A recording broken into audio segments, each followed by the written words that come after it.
তাদের একটা বিষয় বলি। এই যে দেখেন, গতকালকে আমি মাছকে মানে প্রয়োজনের অতিরিক্ত খাবার দিছি। যেরকম আমার বিভিন্ন গেস্ট আসছে, গেস্টে বলছে দেখি কি মাছে কি খাবার খাইতে দাও। পরে আমি দেখাতে যে খাবারে খাইতে দিছি মাছরে।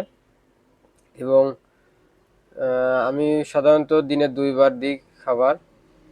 তা গতকালকে 4 থেকে 5 বার খাবার দিছি। তো দেখেন, এই 4-5 বার খাবার দেওয়ার কারণে মাছ, এগুলো হলো মাছের বিষটা। এরা আমার প্রতিদিন ময়লা করে, ঠিক আছে, কিন্তু দেখেন আজকে ময়লাটা বেশি।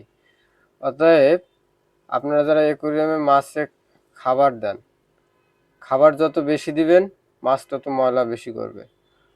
আর খাবার পরিমাণ মতন দিবেন, মাছ পানি ময়লা করবে পরিমাণ মতন, মানে নিয়ম মাফিক। এই জন্য অ্যাকোয়ারিয়াম মাছকে নির্দিষ্ট পরিমাণের এবং নির্দিষ্ট টাইমেই খাইতে দিবেন। তাহলে দেখবেন আপনার মাছও সুস্থ থাকবে, অ্যাকোয়ারিয়ামের পানিও ভালো থাকবে। ধন্যবাদ।